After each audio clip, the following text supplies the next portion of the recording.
one of the themes that I kept coming back to over and over again in your book that I was absolutely fascinated by was, and not that I was just highlighting, but I was like circling things and like circling whole paragraphs and putting stars and exclamation points, or sometimes I even draw like a light bulb next to something that I think is really insightful or a new idea. So any of the things that got those extra kind of highlighter grades seemed to all be around understanding the true and human nature of resistance. So you have this amazing 8C framework for organizational change and making change stick, but this concept of resistance clearly was impacting me, and so that's really what I want to double click in today. And not just not this doesn't really just apply to resistance around organizational change. Like, Right. sure, yes, policy changes, system changes, leadership changes, AI is changing everything, but I really feel the truths and the elements of resistance, and what you have pointed out is needed to move past it. I think it applies to just about any Yeah. resistance. Yeah. Like, I was even like, oh my gosh, this is why I never start a diet plan, or this is why I wanted to do that 5K and never did. Yep. Yep. So the journey that I would love to just go through today, and I'm in the learner seat, I'm so excited to learn from you, is just really understanding what's truly going on beneath the surface when we're experiencing resistance, and then how do we kind of self-diagnose and acknowledge and call out when we are facing it, and what specifically is causing it in that circumstance. And then I'd love to finish it with like, well, how do we help others or ourselves? Like, how, now that we understand it, how do we move out of it productively? Sure. Yeah. Well, and I think there's really three different aspects when you think about resistance. Mhm. The first one is biological. So our brain is programmed to recognize patterns, and it does not like the unknown. Like Mhm. anxiety is the product of not knowing, right? Yeah. So our brain pushes against change because, and this is why, like, even sometimes if you know someone who gets in destructive relationships and then they get out of the relationship, they know it's not good for them, they know it's wrong, and then they go right back into another destructive relationship. Mhm. Because even though sometimes the outcomes are bad, at least we know. And so our brain will push us that direction. So that's one piece, is really your biology's fighting against change, even when it's positive. And then I think the second piece that people don't oftentimes think about is that our habits and who we are, especially when you think of this in the context of work and in an organization, our identities are tied to what we do. And so when we start to ask people to make change, sometimes it looks like they're resisting, but really it's a matter of a threat to their identity. If I'm the person who's like the best at this particular process in the organization, then I have some kind of informal power and informal sway with my colleagues because I'm that, local resident expert. When all of a sudden we have a new software system or a new process or something like that, I'm knocked off that pedestal of experience and wisdom, and that is really threatening, and that can be very, very just dysregulating for people. Mhm. And then I think the other piece with resistance is that there's reasons. So the way our brain works is that we have these kind of confirmation biases. We have biases in our brain that are developed over our whole lifetime. So when I think about perceptions, if you think of your brain like a big corporation, and you've got a data department, and you have a security department, you have a systems department. So your data department, there's a guy, I call him Harold, is my data manager. That's your thalamus. So Harold is my thalamus, and Harold's job is to take in all the information from the environment and to filter it through these biases that are stored in my brain. He also looks for associations in my sensory memory center, which is in the amygdala. And when we think about sensory memories, they don't know time and they can't tell a story. They're just associations, which is why, like, if you walk into a bakery and smell baking bread, a lot of times you're like, oh, and you sort of relax because we associate baked bread with like meals with family or positive things. So, Grandma's house. all, Yep. yep. So all Harold's doing is looking for those associations. And so if you think of then like reality, if you think of reality like a banana, And what Harold's doing is he's looking at that banana and he's pulling up all these different filters, and then he shoves the banana through the filters, and that becomes your perception. And so reality and perception is never the same thing. And it's always based on how your brain, how Harold is organizing past experiences and associations, and how your identity is part of one of those filters. So I think as we think about resistance, you know, are some people have, and there's underlying fears. So some people in an organization like might be perfectionists. Maybe they grew up where they never felt good enough, so they need validation regularly, and that becomes kind of a filter. So if you're coming at them saying you need to change something you're doing, then that person reads that as criticism. Their body has a stress reaction, even though cognitively they might know that you're just coming at them with something. Their body, and Harold and Bob are in the unconscious part of our brain. And so Okay. our security manager, Harold's our data manager. So Harold sends information to Bob, and Bob decides if he should hit the panic button. And all of that is happening below your nose in the unconscious part of your brain. So we think we have a lot of power over how we respond to things, but we are already physically reacting to a situation before we are cognitively thinking about that situation. So resistance can come up because I have negative filters in my brain around constructive criticism or around being the smartest person in the room or whatever that is. And so part of overcoming that is uncovering what is the underlying fear. So having some self-awareness. I have a like I usually share this as an example. I get very anxious about time. I'm always on time. And I know why after I understood the brain science behind these things. And when I was a little girl, my parents were divorced. My dad was always late. And I spent Mm. a huge chunk of my childhood sitting on the front stoop waiting for him. So in my little 8-year-old brain, it aligned and associated time with love or worth. So then Mm. fast forward 25, 30 years later, I'm married and my husband's late and I am insanely angry for no reason, even though I know it's not, maybe not even his fault. It's like my body has dysregulated, and sometimes it would take me a long time to like calm down. But once I understood that Harold was making this faulty association, then me, the boss, the CEO of my brain, was able to say, hey, Harold, I don't want you to make that association. It's a faulty association. So decouple those two things. And through time and practice, I don't like to be late, but it doesn't really make me anxious anymore. And I don't get angry when people are late because I realize it has nothing to do with me and it's not associated with worth or love. So that's Mm. an example of like, I think a lot of people are not very self-aware of what the underlying fear is of the triggers that make them resist change or make them angry or stress them out or overwhelm them. Yeah. Well, and if individuals don't even understand necessarily their own resistance, let alone leaders that are trying to help guide and navigate. Do you think, is it a safe assumption that most leaders just, or they're prone to treating all resistance as the same? Like it's all, if I've got 6 people on my team and they're all experiencing resistance to something, do you think most leaders just assume everybody's experiencing the same resistance? Yeah, and I think they start making attributions that are not fair. Like these guys Mm. are lazy or they just don't want, they're comfortable in what they're doing, they don't want to change. But when you get below the surface of what is the actual fear, and another thing I talk about in the book is there's there's 4 different ways that people might be looking at change. So one might be, I don't want to do the change because it seems too hard. So it's like, okay, are you providing as a leader enough information about the support that you're going to give? And like the first C of the 8C commitment framework is clarity. And I talk about clarity, coherence, and cadence.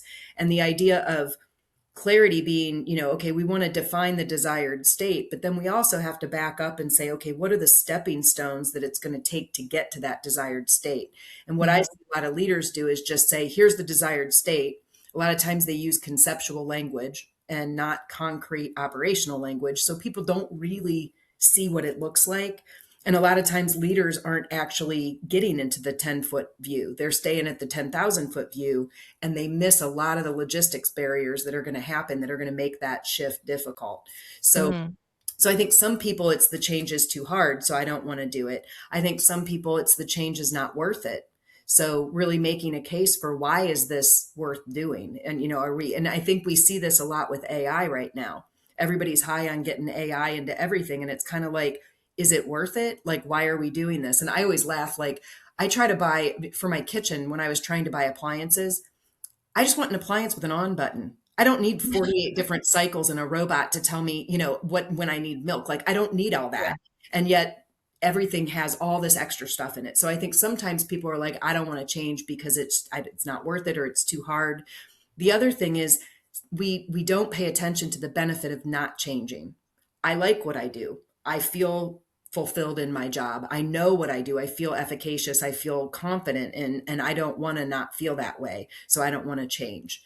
So I think thinking about what are the reasons for not changing and for staying the same, and then if a leader is addressing all those different types of resistance, they're going to have a better chance of getting their employees to come along the journey with them. Yeah. You used the word efficacious just now. And that was a word that I was circling and highlighting. One, because I was like, I think I might need to triple check that I understand what this word means. But once I did, I thought it was such a powerful and important like piece of clarity and understanding what's going on. So tell me what you mean by efficacious, efficacy, and why that is an important thing to not overlook. Yeah, so efficacy is basically a belief that I can overcome the barriers and do this, right? The real key to efficacy is collective efficacy in an organization. And research on collective efficacy has shown it is like the magic dust of success in Okay. organizations. And that's when, as a group, you can work together and you feel like we can overcome things. There's four ways that you build collective efficacy. And so I try to get leaders to be strategic about all four of these. And I actually have a process that I can share with you that's called 100 Ways in 100 Days. So I tell the leaders, okay, as we need to make change, first of all, it takes a couple months, 3 months to really get change to start to stick. So 100 Ways in 100 Days, what you do is you clearly define what you want to change.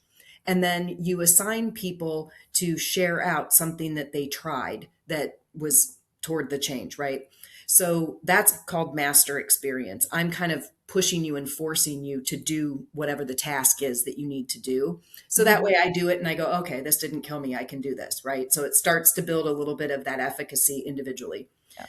The next thing is you have people at if you do a weekly huddle or a stand-up meeting or a staff meeting or whatever, you pick people to share what they have. And I always tell them, make sure you're putting it on an index card, not on a Google form. You want the actual paper. So they write down what they did. And then I always tell them, make sure that they give them a space to write, what would I do differently next time? So they don't have to be perfect the first time. You're giving them space for improvement. So first, it forces them that master experience. Second, as I'm listening to other people, that's called vicarious experience. And so, if I'm like, well, if Heather can do that, so can I. Like, I can do, so vicarious experience serves to further clarify what the change looks like at that 10-foot view. And it also builds that sense of I can do this because if you can do it, I can do it. The third way to build collective efficacy is emotional arousal. And emotional arousal is like when you try something new and it's been a challenge for you, you get this like kind of, Ooh, adrenaline kick and you're like, yeah. I got this. And if a leader can recognize that moment and provide positive feedback in that moment and provide opportunities for people to toot their own horn and get those dopamine hits from the people around them, then Mhm. from a biological standpoint, that reward becomes sort of a motivator to continue the behavior. And I have a Mm. funny story. When I got my first job, and I lived in Akron, and the job was in Columbus. And so I was driving home, and I'm old, so we didn't have cell phones when I got my first job. And so I pulled over at a rest area to a payphone, and I called my mom, and she wasn't home. And I called my roommate, and she wasn't home. And I called my boyfriend, and he wasn't home. So like I had nobody to tell, and I was just bursting with energy. And this police officer walked by, and he said, "You okay?" And I just looked at him, and I said, "I got my first job." And he looked at me and and this is the wisest police officer. He said, "Well, we're just going to have to sit on this bench and you're going to have to tell me all about it." Oh, And I that's sat wonderful. there and just like word vomited, like, then I said this, then I said this. I thought this was a great answer, and I just went on and on. And then after about 10 minutes, and he's excited for me, he's like, so excited for you. He's like, can you drive now? And I was like, yeah, I think I can drive now. And then I got in the car and drove home. But like, if nobody had been there to let me share in that emotional arousal, by the time I got home, it would have muted. And so finding that celebration system in the moment. And so if you're having people share back and forth and they're getting positive reinforcement from their colleagues, that provides that dopamine hit. And then the last for collective efficacy is peer persuasion. And that's really cultural. It's like, this is how we do things here. And this is Okay. why the paper is so important. Take the index cards with all the things people have done and post them somewhere public, like, water cooler, copy room, whatever. And so now if I'm a resistor and I come in and I look around and I'm like, oh, okay, everybody's doing this. This is actually defined by all these actual actions, and I'm not doing it. And so it gives you a sense of othering the people who aren't part of the team that's moving forward. So you kind of orchestrated forced movement in that direction and supported it. Yeah. So that can be really, really powerful. And I'll tell you what, collective efficacy across the board, it is one of the most powerful drivers of productivity and efficiency. And Yes. Yes. I am always drawn and get really excited to ideas, words, concepts that I can now I can read something in efficacy. This concept of it, individual and collective, was something I could or anyone could put their thumb on and go, oh my, that is what's missing. yep, Whether it's, well, let's go back to the 5K thing. It's like, yeah, I want the outcome, I want the emotional arousal of finishing it, but it's the belief that I can actually stick to the plan isn't there, so you don't start it. right, Or if you're a leader on a team, whether, you could have one person on the team that just doesn't believe in themselves in terms of, I don't think I can learn this, I don't think it's going to benefit me, like the belief isn't there, then that's going to impact their resistance. But if they all, or they might believe like, okay, I believe in myself, like I have self-efficacy, but I don't think this team is going to right, get there. yes. If one or both of those things are gone, you've got pretty solid resistance. Yeah. Well, and the other thing too, I think in today's world with AI, there is some resistance out of fear as well, because there's a lack of trust. Like, if we make this shift, then do the robots take my job?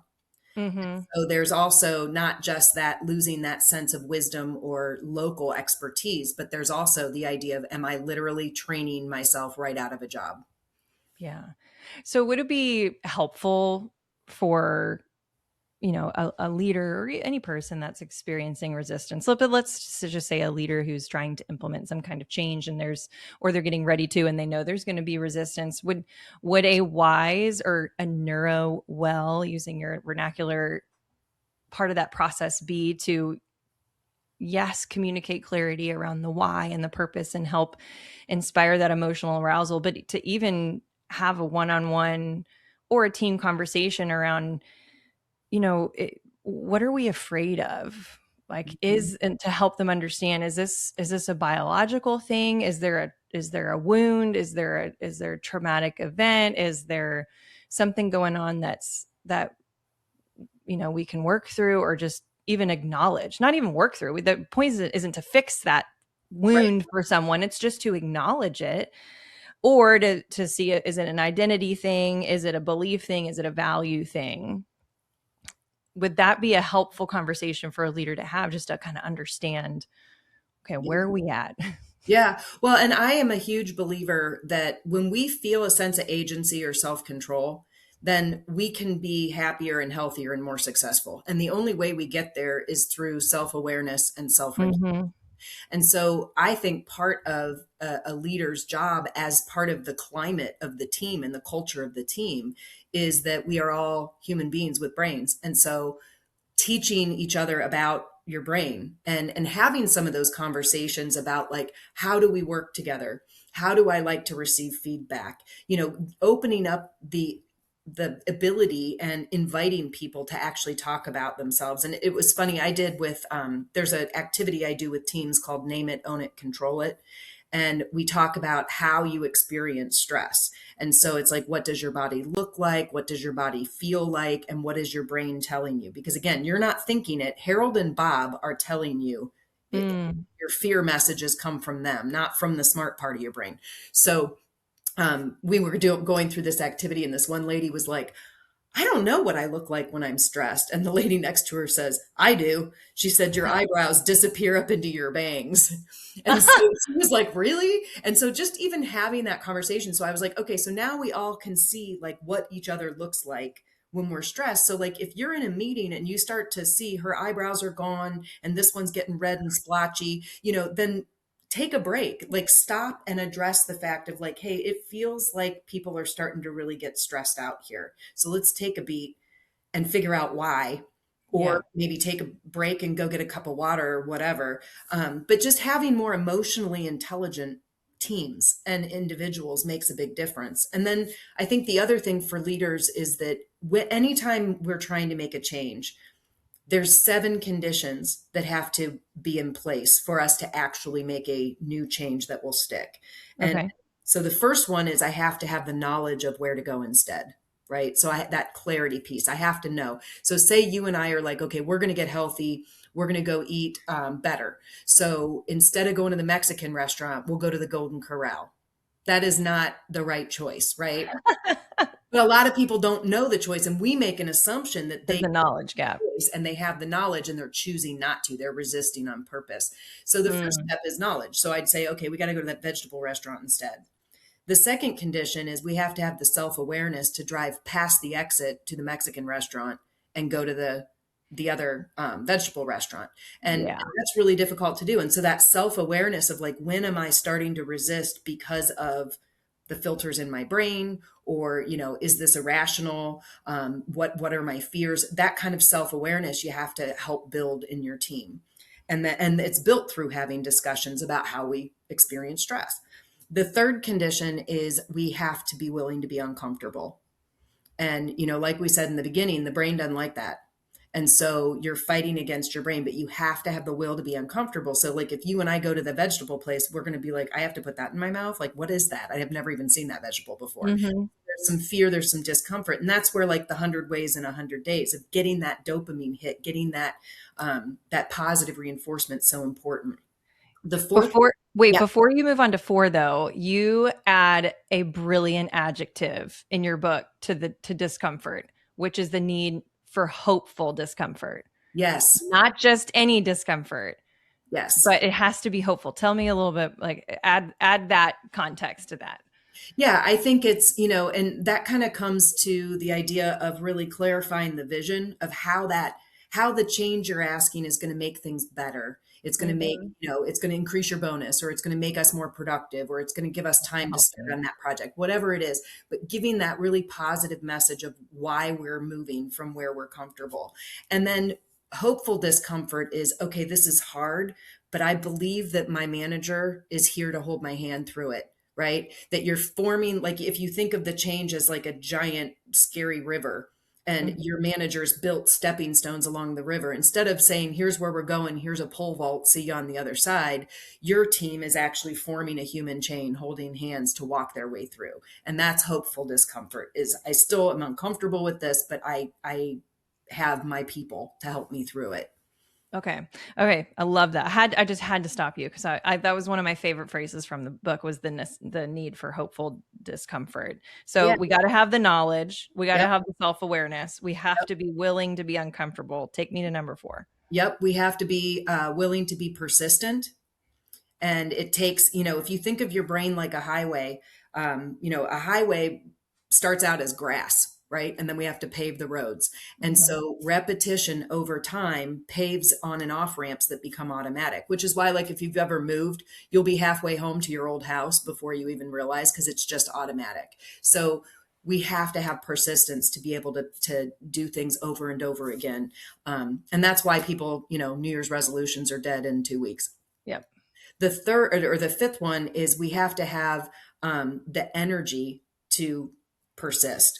Ooh, So yeah. when you think of energy, and that's where, like, if you and I are trying to eat better, when does that fall apart? It falls apart when we're tired and we're like, oh my God, I just can't food prep tonight. I'll just go through the drive-through, right?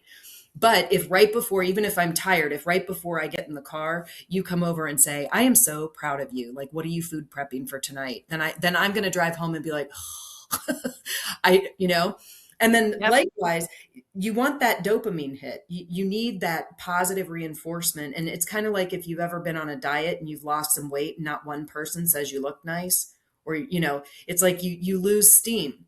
So my dissertation was on leadership, and part of the dissertation was focused on celebration. And it's amazing how many leaders have high expectations but don't celebrate, or they do, like, oh, our team's so great, everybody's great, and they give everybody lunch. That's not an authentic celebration. That's and if you and I work together and you're a terrible employee, then the manager says, oh, we're great, everybody's great, you guys, this is the best team in the world, then I'm like, you're full of BS, because she doesn't do Mm-hmm. it. And everybody at Yeah. this table knows it.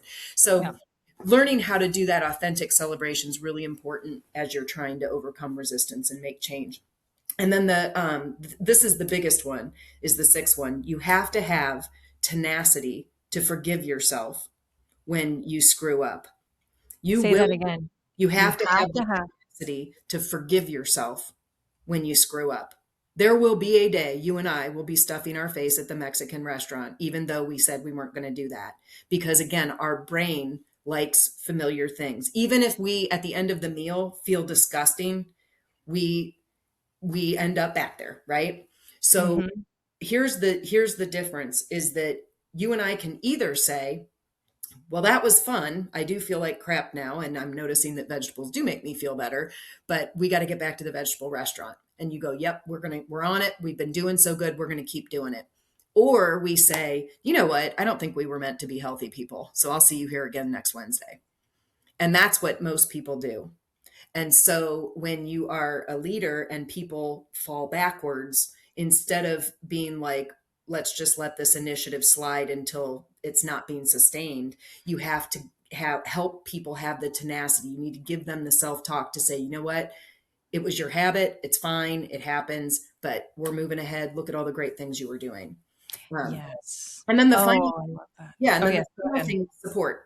You have to have support. Oh, You yeah. think about, like, if you wanted to train for a 5K, you want to do a 5K and you've never done it. I bet if you and I said we were going to do it together, and I showed up at your house every morning at 6:30 and said, let's go run, you would do it.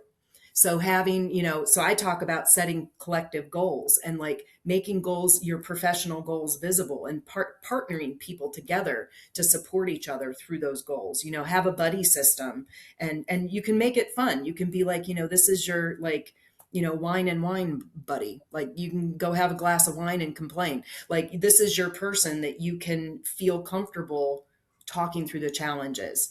Um, Mm-hmm. and then also, support can be extrinsic rewards or bonuses, or, recognitions, different kinds of things like that. So those seven conditions are really necessary in order to help people make a change, and have that change stick. And oftentimes I don't see those going on in organizations. No, and I mean, I love this as, not just something that's interesting that an individual or a leader could read and just consume and go, oh, yes, those things are important. I love this as like an operational mechanism. Like, Yes. put it on a checklist, put it on a whiteboard, put it, if you are navigating change with it doesn't even matter, like it could be your own health things, like we mentioned, it could be some big organizational change, but have these things front and center. I would love to see a team that's trying to navigate different levels of change and have this up on a screen or a whiteboard, and have open vulnerable dialogue about, okay, this week, where are each of you at? Yeah. Like, where's your lid, and what's holding you back from getting to the next one? Like, Yep. it's not just these like feel good things that we should know. It's like, no, use this. This is a tool. Yep. This is a mechanism so that we can pinpoint what's going on individually and on a team. And then we can work through it together. Right. It's not the leader having all the answers and providing all the clarity and providing all the solutions. It's like, no, that's not all on the leader. We can go through these steps together. I Right. think that's why I also really loved the two other amazing mechanisms. We've talked a little bit about efficacy, but the motivation equation that you share and the three gaps. And I'll let you talk about them, but here's why I love them. Both of them are mechanisms for helping someone understand what's actually going on. But I think one of them, people or leaders who gravitate towards emotional tools, who are comfortable in that space, are going to love the motivation equation. But leaders who tend to are more bent towards practical conversations and practical solutions, I think will really like the three gaps. Yep. So tell me, we know that we talked about self-efficacy, so let's start with the motivation equation. What are the two things that you say are needed for motivation? Yeah, so motivation in social science is studied through the expectancy value equation. And so basically, it's expectancy multiplied by value. And just like multiplication, if either of those are negative, then the sum is negative motivation. Makes So expectancy is basically efficacy. It's I sense. believe I can do this. I have the skills to do this. Value is I want to do this. I see the value of what we're doing. And I always use the example of like gardening. So I love gardens. I value them. They're beautiful. I am so jealous of people who have gorgeous gardens. I kill every house plant I have. So my lived experience is one of failure. And so my expectancy for gardening. So my yard is pretty pathetic. It's like, it's survival of the fittest in my yard. And we just plant hardy perennials and see what happens. So on the flip side though, let's say that I am really good at something, but I don't value it, then I'm not going to want to do it either. So, for example, running, I can put one foot in front of the other and run, right? And I ran track when I was a kid, so I know how to run. I've had 4 back surgeries, so it hurts to run, and I don't value it because as I've gotten older, I've realized that running is going to jack up my joints, and so I don't value it. So I don't run. So you have to have both of those things there, and from a it's interesting. Like my mom, and this kind of goes with a work example. My mom is 81 years old and she struggles with technology like a lot of older people do. And Mm-hmm.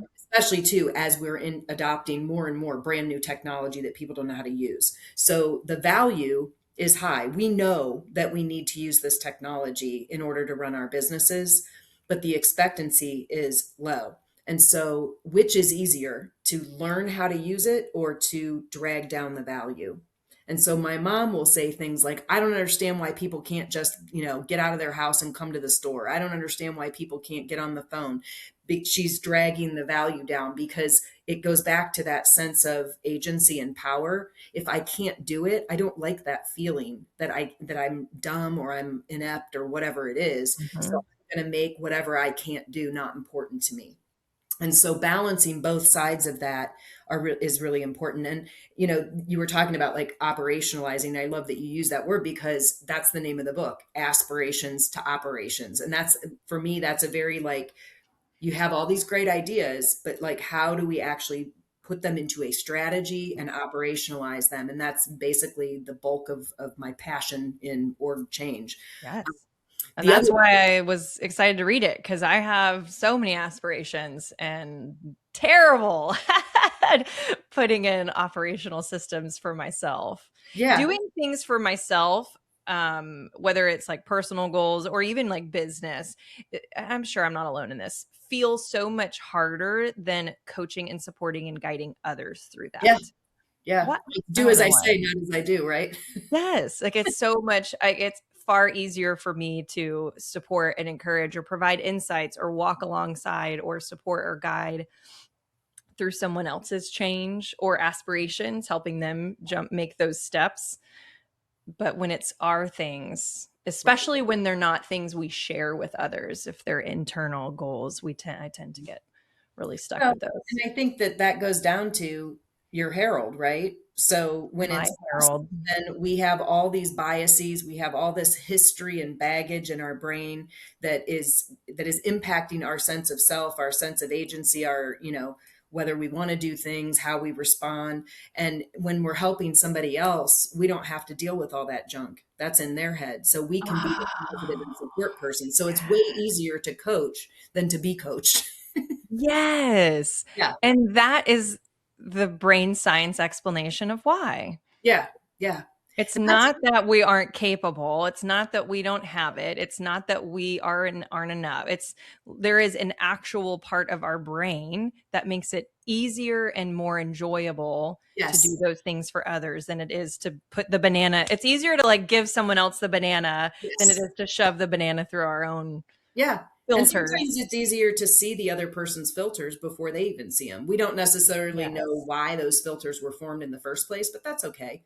You know, we as long as we recognize they're there, it's that self-awareness that's part of that change process. Yes. Um, Okay, so, the motivation equation, yep. I love it. I immediately shared it with my husband. I was like, "Oh my gosh, this is" remember that thing we talked about that we think is a really amazing idea, but both of us are not gonna do it or we're scared to do it? It's like, "Oh, we know the value, but we don't believe in ourselves or our ability to do it." It's like, "Oh, that" like, just like you said, it's like a weighted system. It's like, Yep. "Oh, that's why I'm feeling this way. That's why they're feeling this way."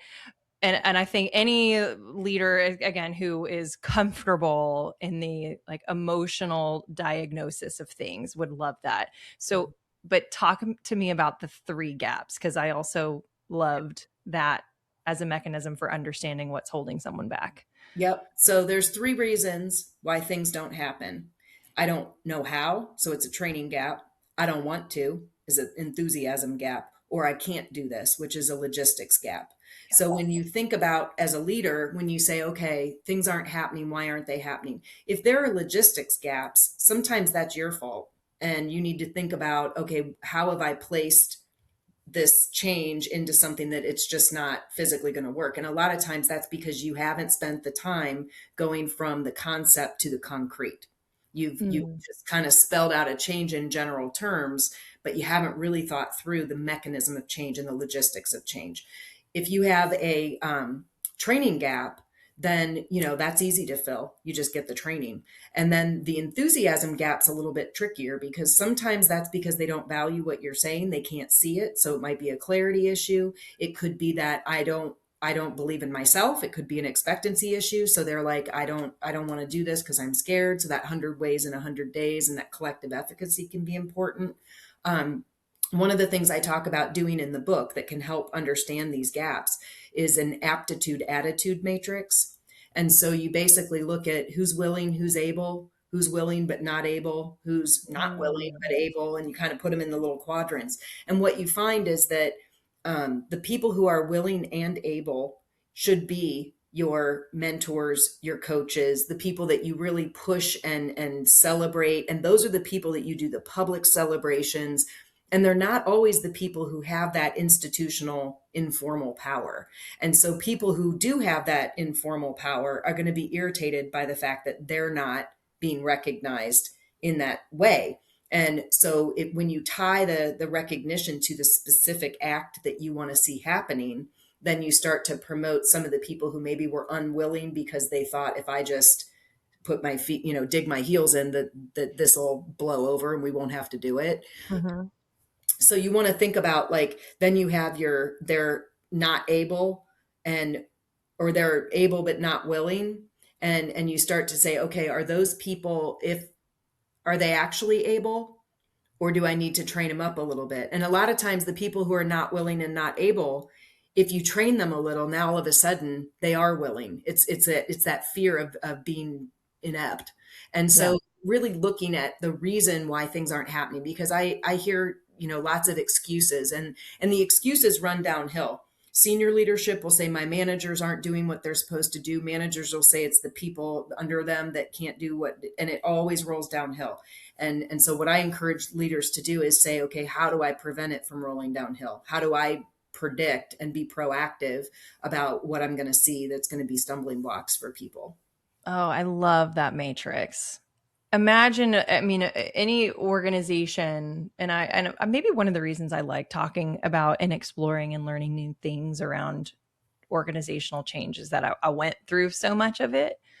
Like joined a company through an acquisition, and then we acquired a new company every year for 4 years, and every year it was the same kind of cycle of fear and unknown and meeting your counterparts and who's going to be kept and how Yep. are things going to change, like all of it. um, but thinking about how impactful it would be for an organization that spends so much time and energy and resources trying to craft the perfect rollout plan, logistics, training, and all those things to insert high into that process, that matrix, like Yep. across the leaders that are going to be leading through this, and putting your people into the quadrants, and then okay, how are we going to strategically, what's the plan for each of these people in the quadrants? I think that would be wildly impactful if it was inserted higher into the Yeah, at the beginning. strategy. Yes. Yeah. Well, and that's the whole being proactive. Like when you apply the human system, even when you think about MBA programs and leadership programs, they're very technical, but they don't really have like people courses. Like what makes people tick? How do you engage them? How do you celebrate authentically? What's the brain science behind it? And so that's kind of like my mission in life, is to help people understand that the real change happens in the brain. And so when we understand the brain, we can be way more strategic and effective in not only getting what we want at the end of the day, as far as our metrics, but also it just making people feel happier and more fulfilled in their jobs and on their team. Yes. And so, really like the 8 C's, it starts with culture, which is a foundational piece. And then there's 3 planning C's. So it's clarity, cadence, and coherence. There's 2 engagement C's, which is coaching and collaboration, and Mm-hmm. 2 sustainability C's, which is celebrations and communication.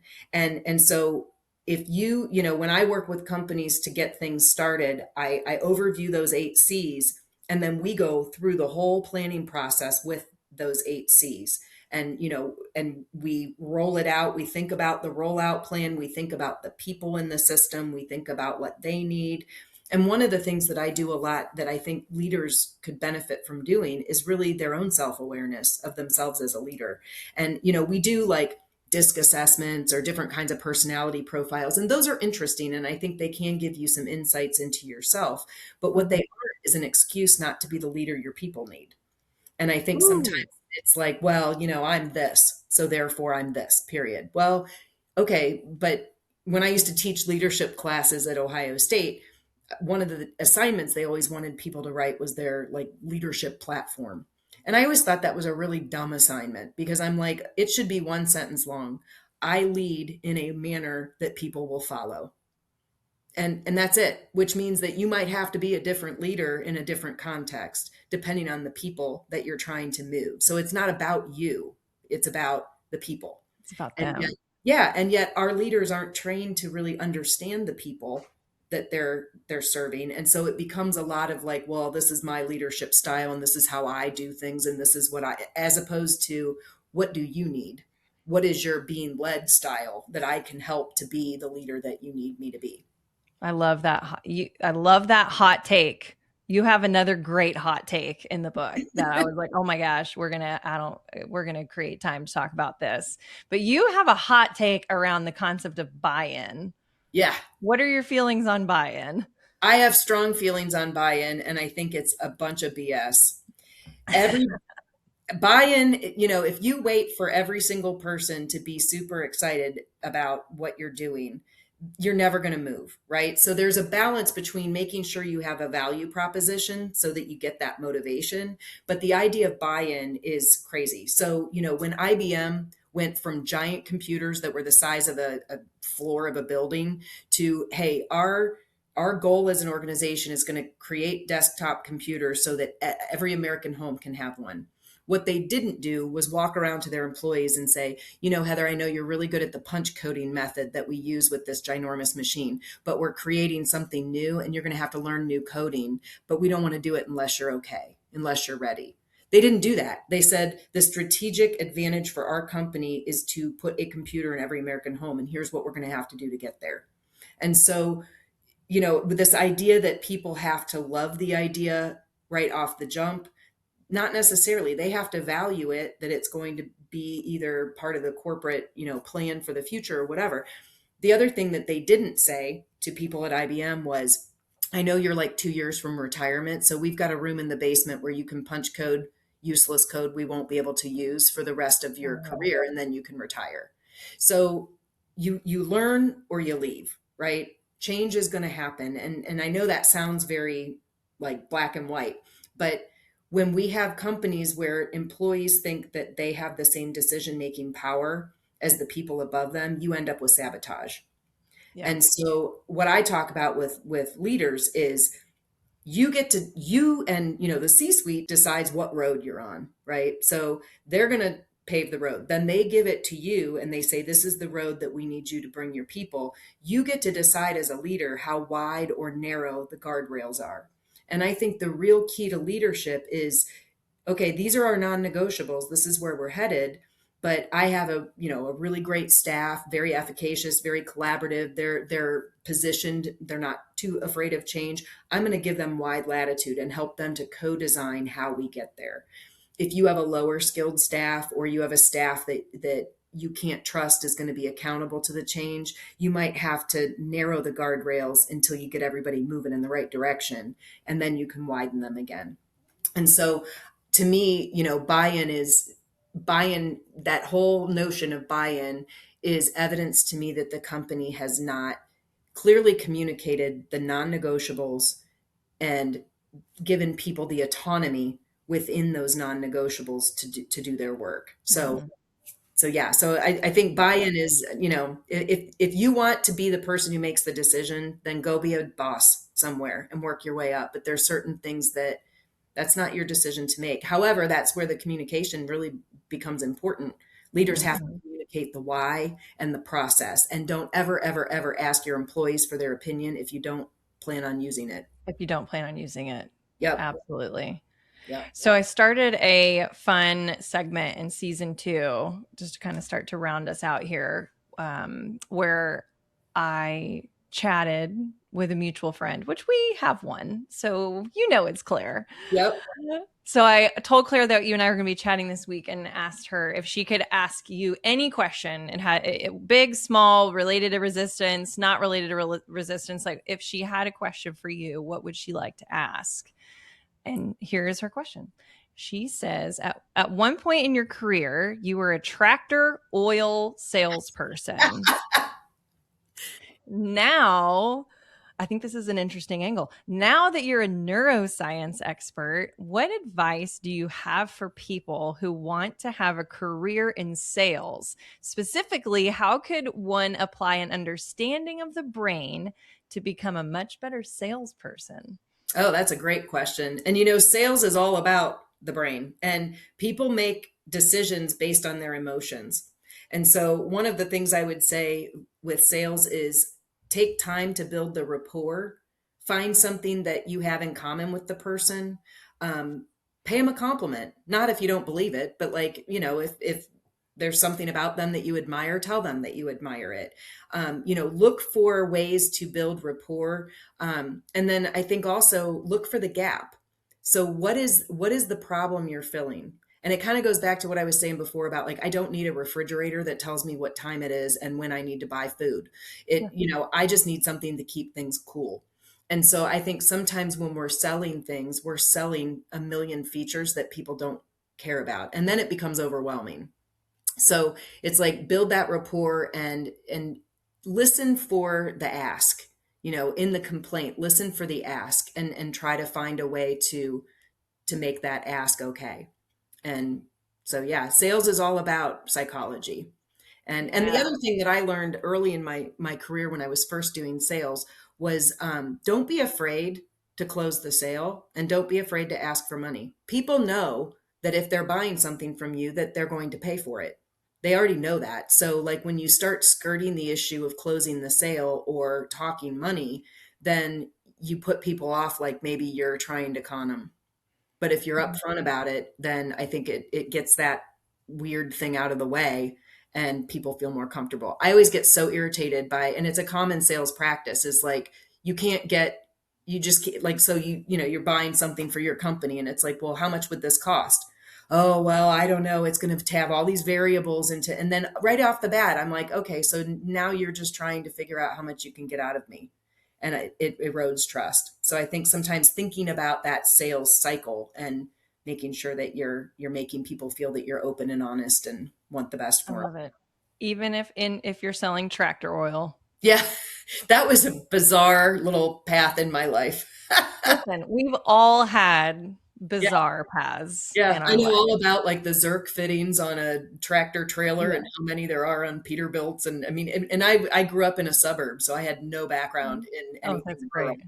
So yeah, I That's found great. myself. But again, it didn't matter. You know, I learned the product and it didn't matter. And it was really, Yeah. it was about people and, having fun with people during the sale. If you can make the sale delightful, it's great. And there's actually a really good book for anybody who's in customer service or sales. It's called The $10,000 Egg.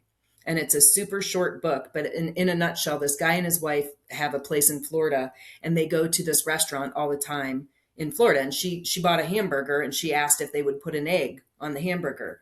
And they wouldn't do it because it wasn't on their menu, even though they had eggs. I mean, they're a restaurant. So, anyways, they were put off by the fact that she couldn't get this egg. And so he calculated that the number of times that they would eat there over the next 10 years or whatever it was, that 4-cent egg cost them $10,000.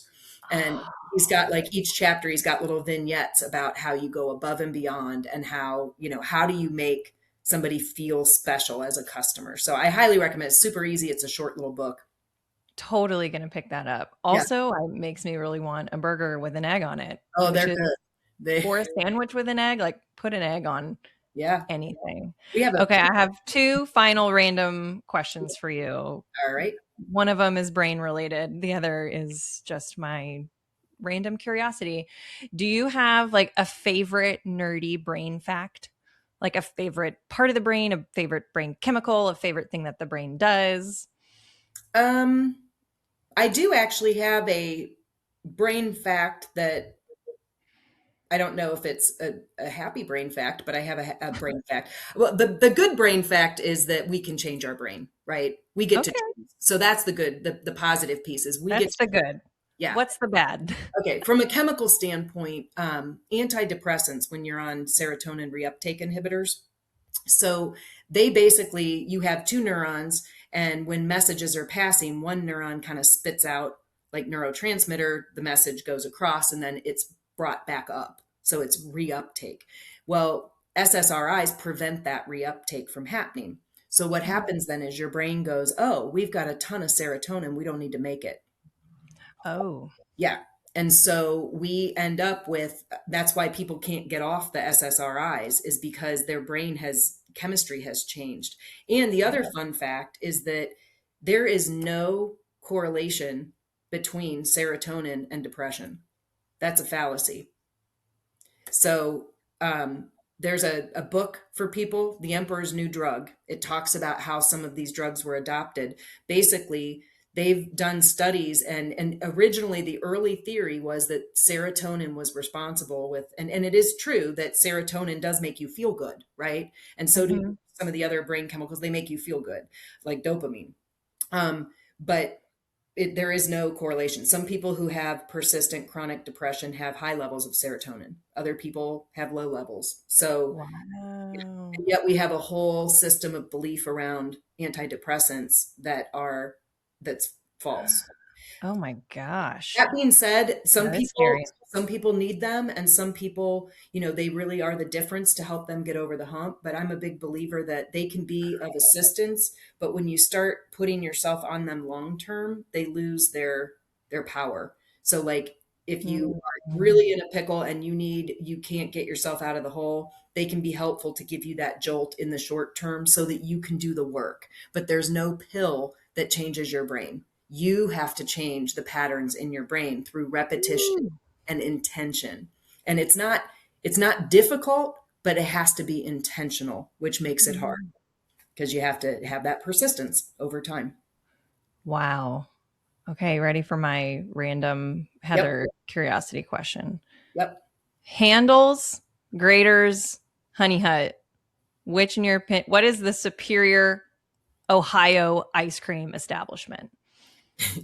For me, it's Dairy Queen. I love Really? ice cream. I You love live in Ohio and and I'm in Texas. uh-huh.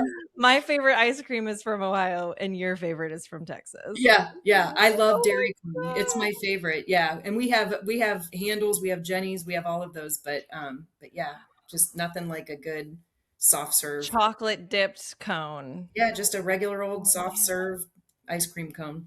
Wow. Listen, agree to disagree, but Yeah. I love me some handles. Well, Yeah, Lisa, thank Handles is you. good. If you're Oh, getting hard ice cream, I like Handles better than so Graters. good. So good. Yeah. Fun Thank you so fact though, much.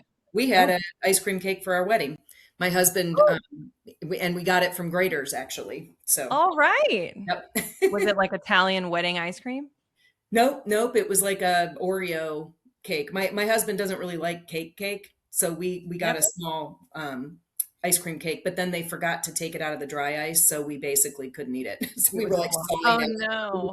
chips of it off. It was Well, hilarious. fun fact, at my wedding, I had a cake, but my husband also doesn't like cake, but he loves cookies and cream ice cream. So we didn't have an ice cream cake, but instead of a groom's cake, we served Bluebell cookies and cream ice cream. Nice. Yep.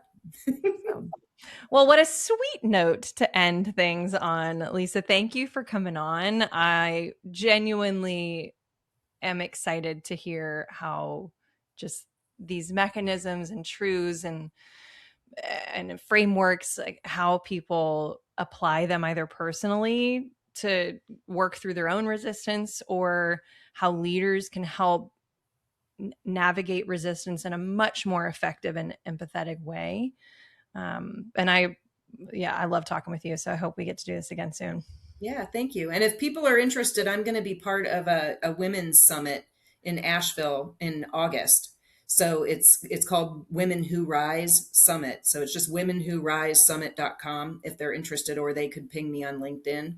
And Fun. but it's a 1 day summit. There's four nationally recognized authors. We all give our book out to the audience members, and we kind of go through from framing change all the way through. Just say yes, just do it. I love that. Oh, so fun. Well, thank you, Lisa. Yeah. Well, thanks for having me.